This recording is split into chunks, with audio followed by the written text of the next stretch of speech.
स्वर्गीय राजीव दीक्षित साहब को मेरा आदरणीय प्रणाम।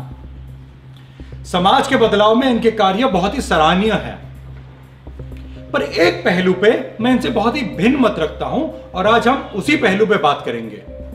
दूध, घी और डेयरी। बने रहें।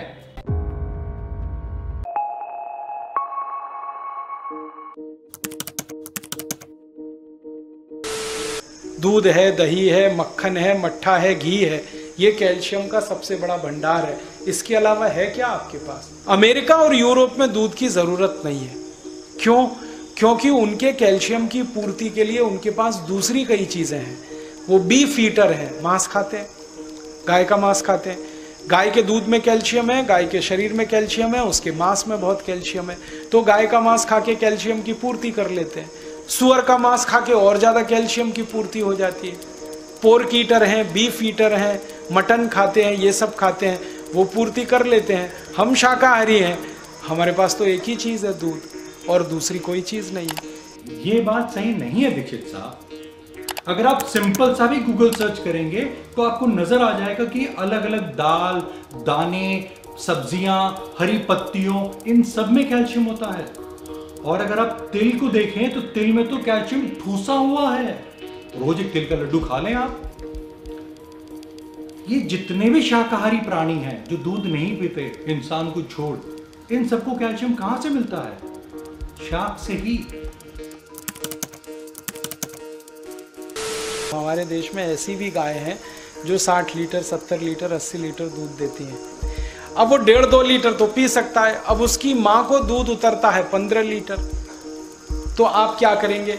आप ये करेंगे, या तो बछड़े को ज़्यादा पिलाएंगे तो वो बीमार होकर मर जाएगा, या बछड़े को दूध 1.5-2 लीटर ही पिलाएंगे, बाकी दूध माँ को उसके थनों में ही छोड़ देंगे तो माँ मर जाएगी। तो साहब ने 4 बातें बताई। मवेशियों को बहुत ज्यादा दूध आता है, बछड़ा बहुत कम दूध पीता है, बाकी इंसानों के लिए छोड़ देता है, अगर बछड़ा ज्यादा दूध पिएगा तो मर जाएगा, और चौथा कि दूध ना निकालो तो मां मर जाएगी। तो ये बातें सुन के थोड़ा अजीब नहीं लगता आपको कि विधाता ने अपने कुदरत में ऐसा पशु बनाया ही क्यों जो इंसान की मदद के बिना मर जाए, तकलीफ में हो जाए, उसका बच्चा बढ़े ही ना? सो ये बात थोड़ा सा हम साइंटिफिकली और लॉजिकली ठीक से समझते हैं।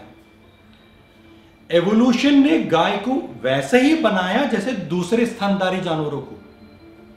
मां को दूध सिर्फ तब आता है जब बच्चा चूसता है। बच्चे ने चूसना बंद किया, दूध आना बंद हो जाएगा, कम हो जाएगा और खत्म हो जाएगा। तो गाय में भी वैसा ही है। गाय को भी उतना ही दूध आता है जितना बच्चे को चाहिए।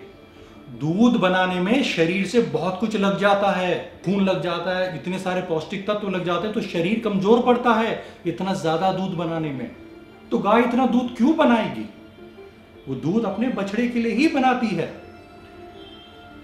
होता यह है कि इंसान कृत्रिम रूप से इन गायों को अलग अलग नस्ल तैयार किया है हमने, और ऐसे नस्ल तैयार किए हैं अपना दिमाग लगा लगा के कि जिसमें सिर्फ दूध आए, दूध आए, दूध आए।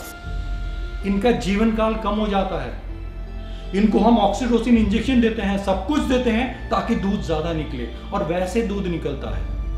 कुदरत में ऐसा कोई प्राणी है क्या जिसका बच्चा ज्यादा दूध पी के मर गया? सिर्फ गाय और मवेशियों में क्यों?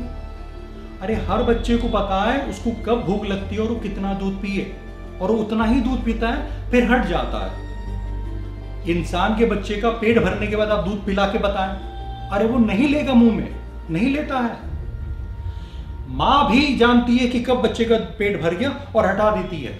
बच्चे को भूख लगे तो बच्चा रोता और आता है। तो वो कुदरत है और वैसे ही होता है। तो बच्चा जैसे ही दूध पीना कम करता है, मां का दूध का प्रोडक्शन कम होते रहता है, और अपने आप से एक समय आएगा जब बंद हो जाता है। क्योंकि बच्चा जैसे ही बड़ा हो वो बाहर का भी खाना शुरू कर देता है, तो वो अपने आप से दूध कम पीता है, कम चूसता है, दूध का प्रोडक्शन कम हो जाता है। पर यहाँ पे ये जो नस्ल हमने तैयार किया है, ये जो पाप हमने किया हुआ है अपने स्वार्थ के लिए, ये जो नस्ल हमने तैयार की है, इनको बेचारों को बहुत ज्यादा दूध आ जाता है। इनको इंजेक्शन भी देते हैं ताकि ज्यादा से ज्यादा दूध निकले। तो ये बेचारे इंसान के इस क्रूर बर्ताव का शिकार हैं। तो ये बेचारे तड़प जाते हैं कि इतना दूध आ गया, आपने करवा दिया मुझे, अब क्या करूं मैं। तो इनका कृत्रिम रूप से इनको बढ़ाना, पैदा करना बंद करना होगा हमें। जो नेचुरल और जो सही कुदरत ने बनाया गाय, वही नस्ल चले, ये अपने आप से जी लेंगे।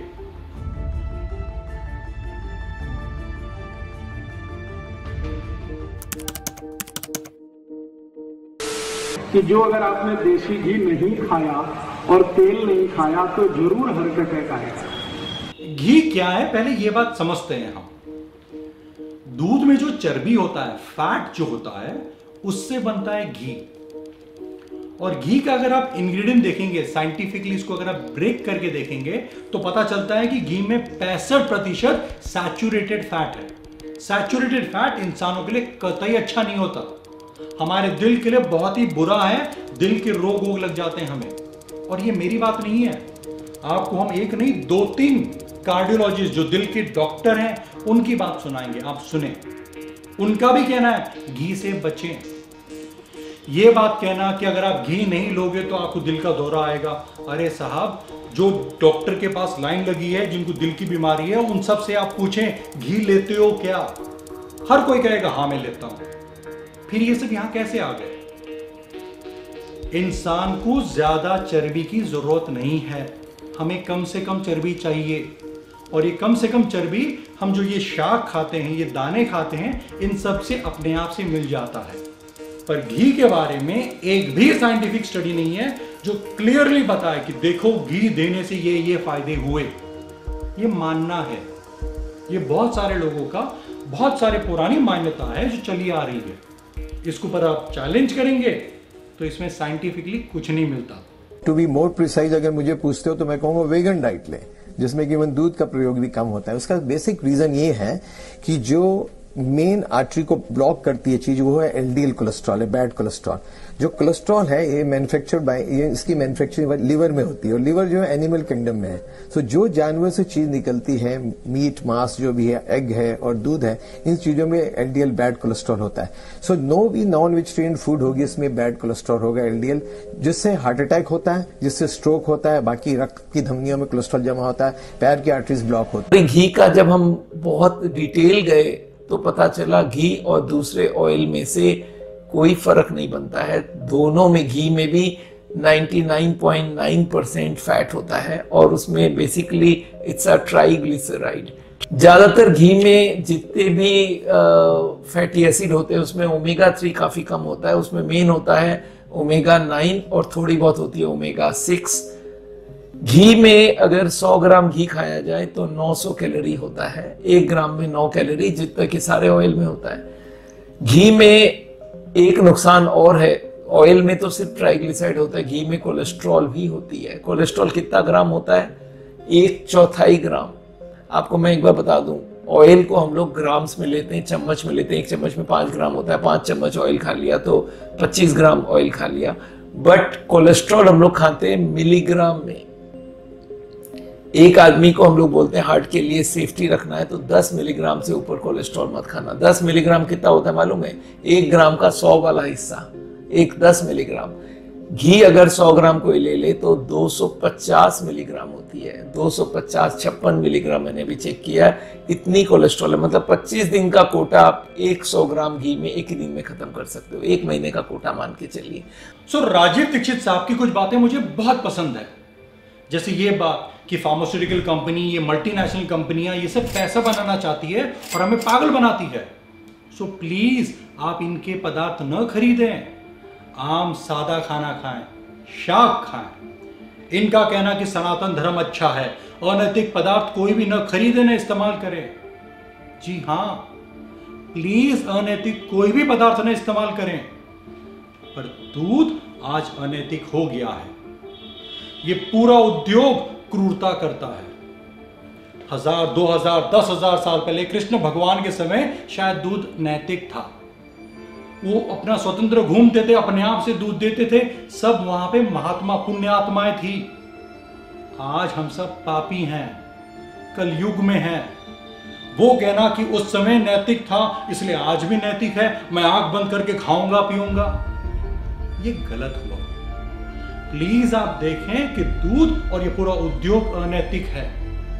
गौ माता की सच में रक्षा करें। पूरी तरह से लूट के उसको मार डाला जाता है, बुरी तरह से।